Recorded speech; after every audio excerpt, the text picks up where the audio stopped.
One day I remember I was visiting India, and a young man told me a story that blew my mind. It's a true story about two young Americans who left college for a summer to go to India, and they toured around the big cities, Bombay, and went to Calcutta, and they were staying in little hostels, and one of them was sitting on the porch of the hostel one day, and they looked over in the yard, in the streets, and there were millions of people, it seems, who were in squalor. They were in poverty. Some had no clothes. They were barefooted. Some of them were full of sores, and everyone was in the mud. And the young man said to his friend, "Wow, look at the poor people. And look at the people up there with no shoes on. Millions of people walking around bare feet." And his friend simply said, "Yes, what a shoe business." You know, they both saw the same thing, or did they? Well, they came back to the United States, went back to college. One of them dropped out.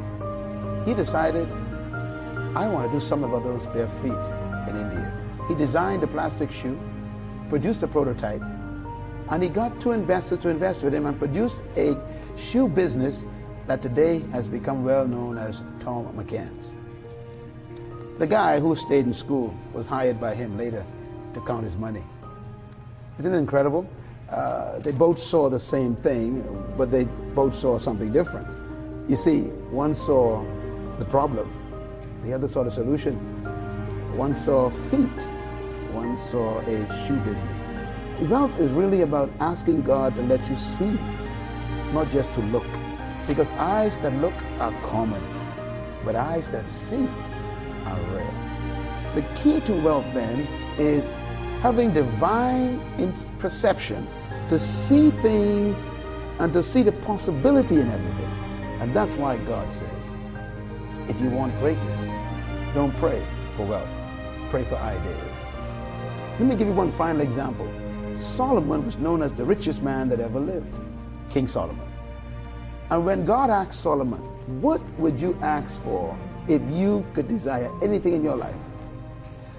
Solomon could have asked for silver and gold and wood and mortal, copper, metals. He could have asked for all kinds of substances that we run after. But Solomon did something that we missed. He simply asked for knowledge, so that he can have understanding, so he can have wisdom. Knowledge is information. Wisdom is understanding, application of that knowledge. And what Solomon asked God for made him rich.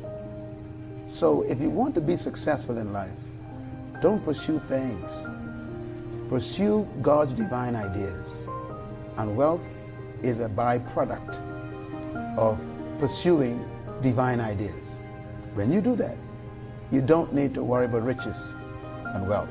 The Bible says, with wisdom, wealth and riches comes to your house.